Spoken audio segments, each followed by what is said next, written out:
सप्रेम नमस्कार. आज मी तुम्हाला एका अमानवीय प्रसंगाबद्दल सांगणार आहे. ही घटना पूर्णपणे सत्य आहे. यात खोटं काहीच नाही. हा अमानवी प्रसंग माझ्याच बाबतीत घडला आहे. आजही हा प्रसंग आठवला की अंगावर काटा येतो. काहीसे अमानवी भाग 1. 1994चा मार्च महिना होता. त्यावेळी मी कोथरूडला आझादवाडी सुतार दवाखाना परिसरातील गणंजय सोसायटी इथं राहत होतो.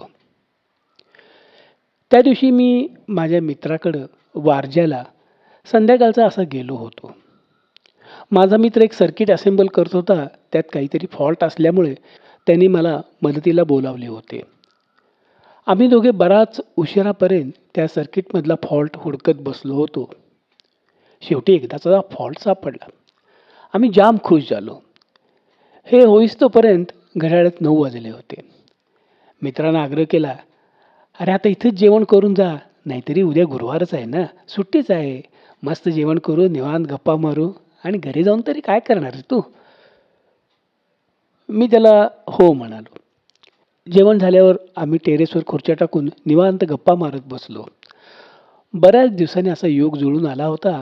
मस्त गप्पा रंगल्या. मध्येच मी घड्याळात पाहिले. रात्रीचा चक्क 1:30 वाजला होता. बापरे! चहाचा मारा झाल्यामुळे झोप अशी आली नव्हतीच. पण आता जास्त उशीर नको म्हणून मी म्हणालो, निघतो आता, खूप उशीर झाला. अरे आता रात्री इतक्या उशिरा कुठं जातोस घरी? आज इथंच मुक्काम कर. उद्या सकाळचा चहा मारूनच जा. नाही रे नाही. उशिरा का होईना घरी जाऊन पडलेले बरे. म्हणजे काय होतं, दुसऱ्या दिवशीची कामं सुरळीत चालू होतात. आणि त्यात मला उद्या सकाळी 8 वाजताच पंडित अरविंद गजेंद्रगडकरांच्याकडे जायचं आहे. 5 मिनिटं देखील उशीर झालेला त्यांना खपत नाही. भयंकर स्ट्रिक्ट आहेत. तेव्हा मी पंडित अरविंद गजेंद्रगडकरांच्याकडं शास्त्रीय संगीताचे धडे गिरवत होतो. मित्रानं खूप आग्रह केला, पण माझाही नाईलाज होता. अरे नंतर कधीतरी अशीच एकदा मैफल जमू रे म्हणून मी शेवटी तिथून निघालो. तेव्हा माझ्याकडं बजाज सुपर स्कूटर होती. वारज्याहून माझ्या घराकडे यायचा मार्ग म्हणजे डहाणूकर कॉलनीमधून. डहाणूकर सर्कलवरून तसंच पुढं आलं की एक डेड एंड येतो. कारण समोर कमिन्स इंडिया म्हणजेच जुन्या किर्लोस्कर कमिन्सचे भव्य असे गेट आहे. इथं आपल्याला सक्तीनं डावीकडं गांधी भवन रस्त्याला वळावं लागते. कारण उजव्या बाजूला सगळ्या हाऊसिंग सोसायटीज आहेत. रस्ताच नाही.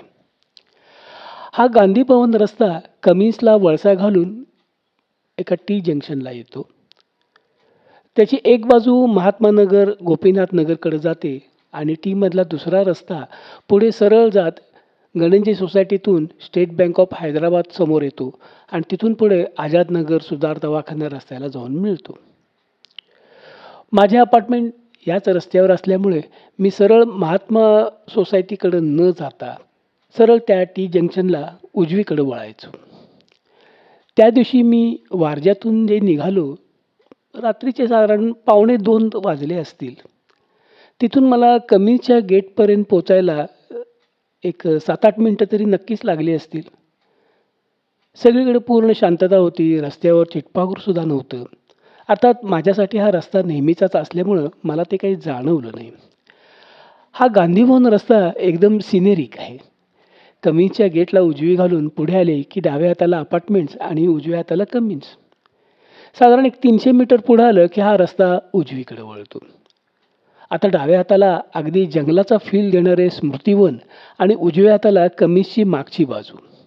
इथून साधारण 600 मीटर पुढे आलं की रस्ता एक लहानसे अर्धवर्तुळाकार पण अतिशय शार्प असे वळण घेतो.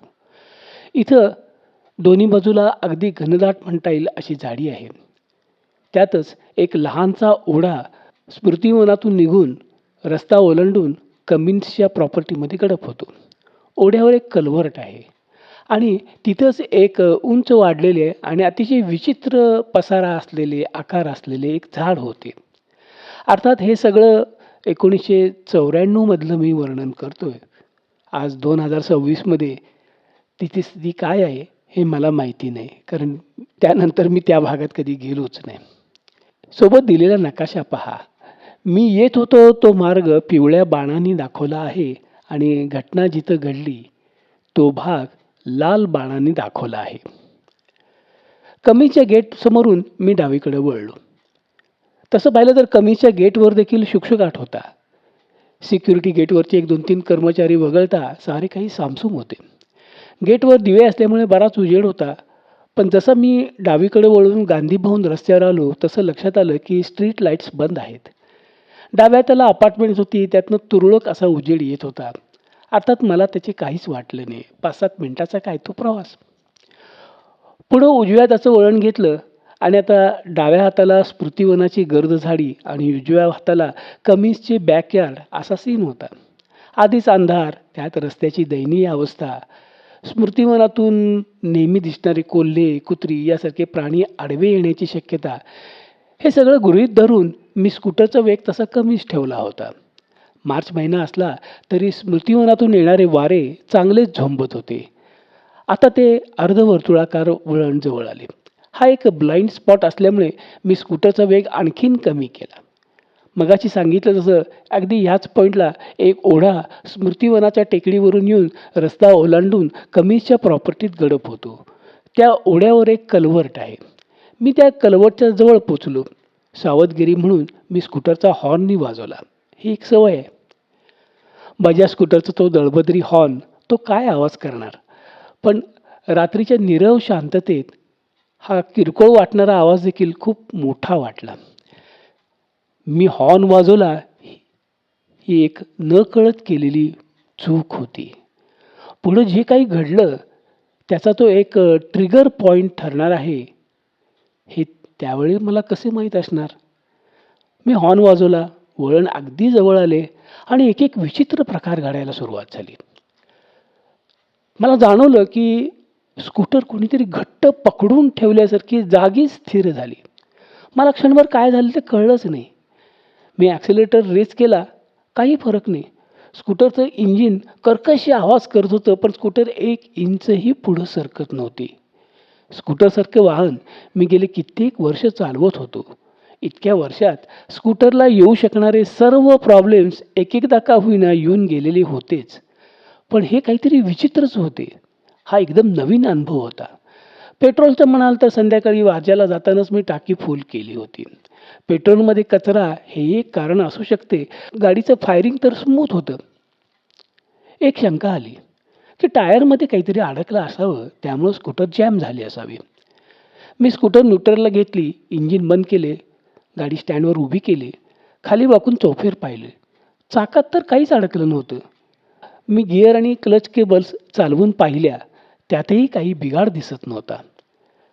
मी असाच हातबद्ध होऊन काही क्षण उभा असेल नसेल. इतक्यात काय झाले कोणास ठाऊक. कुणीतरी मला चक्क ढकललं असं वाटलं. का माझा तोल गेला? नक्की काय झालं असेल ते आत्ता सांगता येणार नाही. पण मी विजेचा शॉक बसल्यासारखा झटकन त्या कलवटच्या दिशेने खेचलो गेलो. आता मी स्कूटरपासून 7-8 फुटावर तरी आलो असेनच. त्या क्षणी मला जाणीव झाली की मी स्वतःच्या पायानं इथपर्यंत आलेलो नाही. हे सर्व आपोआप आणि सेकंदाच्या दशांश भागात झालेलं आहे. काहीतरी आगटीत घडत आहे. मी दचकलो. एक नैसर्गिक किंवा प्रतिक्षिप्त क्रिया असेल.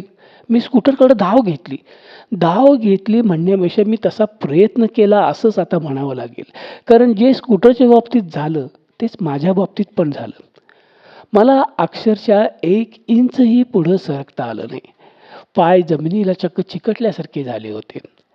माझा कमरेचा वरचा भाग पुढे जात होता, तर कमरेचा खालचा भाग स्थिर राहत होता आणि एखादे ताणलेले रबर सोडताच सटकन मूळ जागी परत यावं तशी माझी अप्पर बॉडी पुढं जात होती आणि मागं खिचली पण जात होती. या पॉईंटला भीतीची एक जबरदस्त लहर माझ्या शरीरातून दौडत गेली. पाठीच्या मणक्यातनं काहीतरी थंड वरपासून खालीपर्यंत जात आहे अशी एक विचित्र संवेदना निर्माण झाली. त्या क्षणी मला जबरदस्त तहान लागली. कदाचित पाणी असं मी म्हणालो देखील असेल. मला गरगरायला लागलं. माझे पाय जमिनीवर असले तरी क्षणभर मला कोणीतरी उचलल्यासारखं वाटलं. हा अनुभव साधारणपणे विमान जेव्हा टेक ऑफ करते त्यावेळेला येतो. विमानाची चाकं धावपट्टीवरून जेव्हा उचलली जातात त्या अर्ध्या पाव सेकंदात असा अनुभव नेहमीच येतो. मी लटपटलो. त्याच वेळेला माझ्या समोरचा सगळा निसर्ग बदलून गेला होता. एखादा पडदा वाऱ्याच्या झुळकीसरशी मागे पुढे व्हावा आणि त्यात वाऱ्यामुळं फुगोटा व्हावा, तसं सगळं एका बाजूला तर दुसऱ्या खिली दुसऱ्या बाजूला असं हालत होतं. मुळातच मला असं वाटत होतं की मी एका मोठ्या काचेच्या गोलात बसून जागेवरच मागं पुढं वर खाली होतोय असं मला भास होऊ लागला. कमीज बॅक यार्डमधले जे सोडियम वेपरचे केशरी रंगाचे दिवे होते ते आता रंग पालटू लागले होते. दिव्यातून आता प्रकाश येत नव्हता, तर पाण्याचा फवारा उडावा असा अत्यंत तीव्र अशा प्रकारचा एक झोत बाहेर येत आहे असे वाटू लागले. प्रकाश ज्यापासून बनतो ते फोटॉन्स त्यांच्या मूळ रूपात मी पाहत असेन कदाचित. समोर जे मी वर्णन केलेलं झाड होतं ते आता वर खाली डावे उजवे असं विचित्रासारखं झुलत होतं. मुळात त्या झाडाचा आकारच सतत बदलत होता. मी कॉलेजात असताना CROच्या 2 फ्रिक्वेन्सीचा वापर करून आलेल्या लिसाजस फिगर्स बघितल्या होत्या. हा प्रकार तसलाच होता, पण त्याहूनही जास्त गहिरा होता, डेन्स होता. त्याहूनही वेगळा प्रकार म्हणजे ते आकार नसून वेगवेगळ्या फ्रिक्वेन्सीची नर्तनी होती, कारण आकार बदलण्याला सुद्धा एक प्रकारचा ताल होता.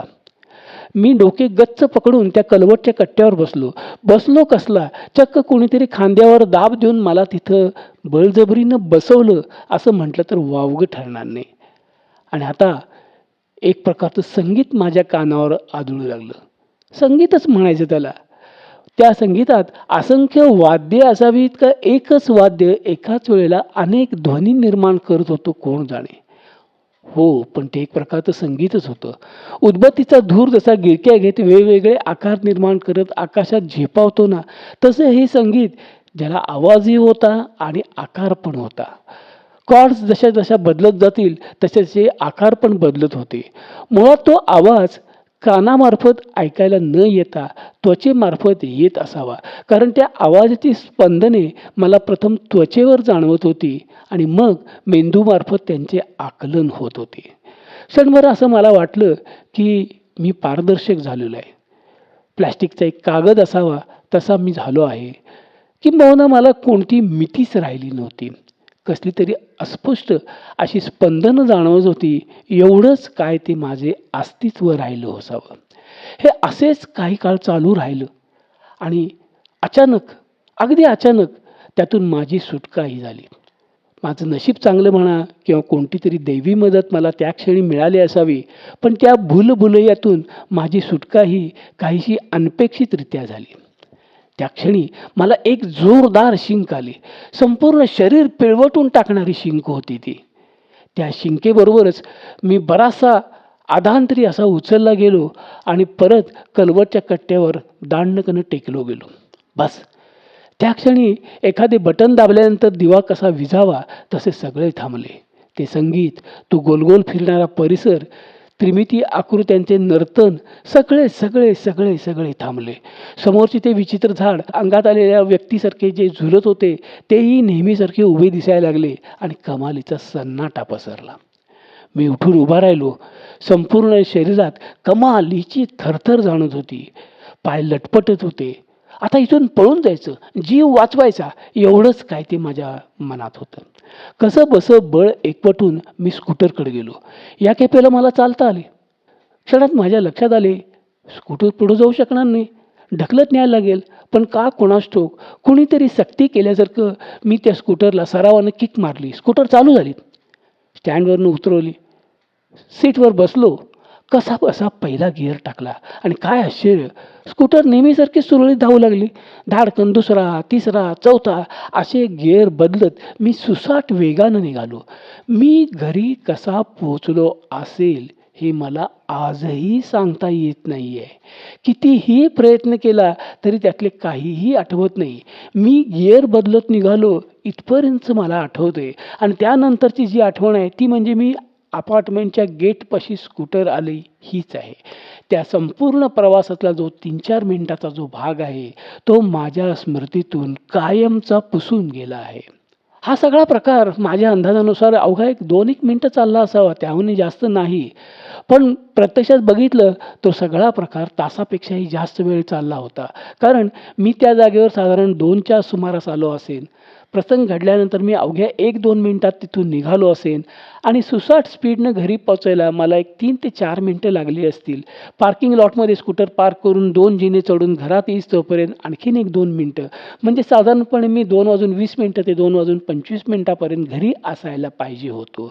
मी जेव्हा दिवे लावून भिंतीवरच्या घड्याळात पाहिलं, तेव्हा घड्याळात पहाटेचे 3:25 मिनिटं झाली होती. घरात आल्या मी प्रथम थंड पाण्याचा शॉवर घेतला. बरेच शांत वाटले. माझ्याकडे कॉम्बी फ्लॅमची एक स्ट्रीप होती, त्यातली एक गोळी कशीबशी घेतली. सुन्नपणे सगळे दिवे चालू ठेवून बसून राहिलो. शरीरात एक प्रकारची थरथर जाणवत होती आणि ती मात्र दुसऱ्या दिवशीही सतत जाणवत राहिली. त्या रात्री मी झोपलोच नाही. जे पाहिलं, जे अनुभवलं ते नेमकं काय असू शकेल याचाच विचार करत राहिलो. आतापर्यंत मी वेगवेगळ्या लोकांच्याकडून वेगवेगळ्या ठिकाणांचे असले अनेक किस्से ऐकले होते. मी ते तेव्हा हसण्यावारी नेले होते. पण आज मी जे पाहिलं ते हसण्यावारी नेण्यासारखं नव्हतं. मी अनेक मार्गाने विचार करून पाहिला. जे मी पाहिलं अर्थात त्यात पाहण्यासारखं काहीच नव्हतं. तो एक विचित्र, अतिविचित्र असा अनुभव होता. आपल्या 5 ज्ञानेंद्रियाच्या क्षमतेच्या पलीकडचं असं काहीतरी होतं. पुढं या क्षेत्रातील एका तज्ज्ञ व्यक्तीशी म्हणजे गोविंद आचार्यांशी मी चर्चा केली आणि त्या चर्चेतून खुलासा झाला की कळत नकळत का होईना मी एका वेगळ्या मितीमध्ये शिरलो होतो. गुरुवारचा संपूर्ण दिवस माझ्या डोक्यात ते संगीत घुमत होतं. पुढं अनेक वर्षांनी जेव्हा जॅझ या संगीत प्रकारात रुची घ्यायला सुरुवात केली, तेव्हा मी चार्ली पार्करचं संगीत ऐकत असताना एक ट्रॅक ऐकला आणि मी नखशिखांत हादरलो. मी त्या दिवशी त्या ठिकाणी जे संगीत ऐकलं त्याची अगदी पुसटशी का होईना जाणीव झाली. चार्ली पार्करनं सॅक्सोफोनवर वाजवलेली ती ट्यून लॉर्ड ग्रिश्विनची समर टाईम होती. त्या दिवशी त्या ठिकाणी मी जे संगीत ऐकलं होतं ते वर्णन करण्यापलीकडचं होतं. ती वाद्य, त्या फ्रिक्वेन्सीज, त्या कॉर्ड्स या पृथ्वी तलावर ऐकायला मिळणार नाहीत. पण चार्ली पार्करच्या या ट्यूनचं रेंडरिंग आणि लेअरिंग मी ऐकलेल्या आवाजाशी बरेचसे मिळतं जुळतं होतं हे नक्कीच. अर्थात मी ऐकलेलं संगीत हे त्रिमितीय स्वरूपाचं होतं. आपलं आजचं रेकॉर्डिंग तंत्रज्ञान, मग ते मल्टीट्रॅक असो, ऑक्टोफोनिक असो, 7.1 असो, 12.1 असो, यातलं कोणीही त्या अनुभवाची बरोबरी करू शकेल असं मला वाटत नाही. कारण हा वरच्या मितीचा अनुभव घेण्यासाठी लागणारे ज्ञानेंद्रिय आपल्याकडे नाही. गोविंद आचार्यांनी याचाही खुलासा केला. त्या क्षणी मी वरच्या मितीत दाखल झालो होतो तेव्हाच ही जादाची सेन्सरी फॅकल्टी मला उपलब्ध झाली होती. मानवी आवाजाच्या अगदी जवळ जाणारी जी काही मोजकी वाद्य आहेत त्यात सॅक्सोफोन पहिल्या क्रमांकावर आहे. आपल्याकडचे सारंगी हे वाद्य हेही मानवी गळ्याच्या खूप जवळ जाणारं वाद्य आहे. सॅक्सोफोनबद्दल बोलायचं झालं तर त्याला सुरुवातीला सैतानाचं वाद्य असंच मानलं जात होतं. चार्ली पार्करच्या या ट्यूनमध्ये खूप पुसटचा का होईना मी त्या ऐकलेल्या आवाजाचा भास होत होता हे नक्कीच. हे साम्य कशामुळे आलं असावं याचं एक उत्तर असू शकतं, ते म्हणजे चार्ली पार्करचं ड्रग्सचं व्यसन. चार्ली पार्करची बरीचशी रेकॉर्डिंग तो मार्जुआना या अंमली पदार्थाच्या अंमलाखाली असताना झालेली आहेत. चार्ली पार्करला नंतर त्याच ट्यून पुन्हा तशाच कधीच वाजवता आल्या नाहीत.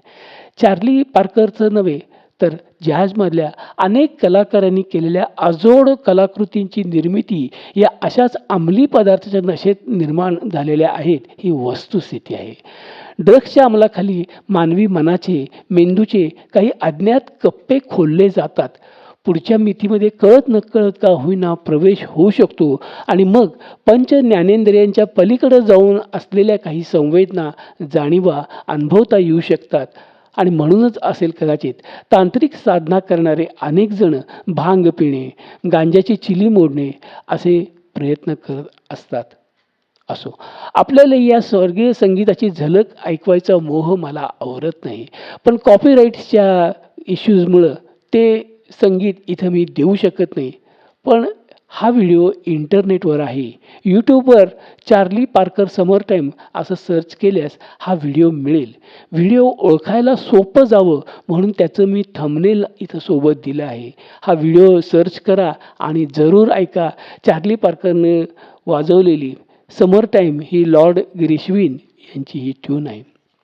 या ट्यूनमध्ये मी जो आवाज त्यावेळेला ऐकला त्यातले काही कण तुम्हाला कळू शकतील. ट्यून ऐकल्यानंतरच तुम्हाला नक्कीच जाणवेल की हे काहीतरी स्पेशल आहे. पुढं काय झालं ते पहा या व्हिडिओ मालिकेच्या दुसऱ्या भागात. दुसरा भाग पाहायला विसरू नका. दरम्यान धन्यवाद आणि शुभेच्छा.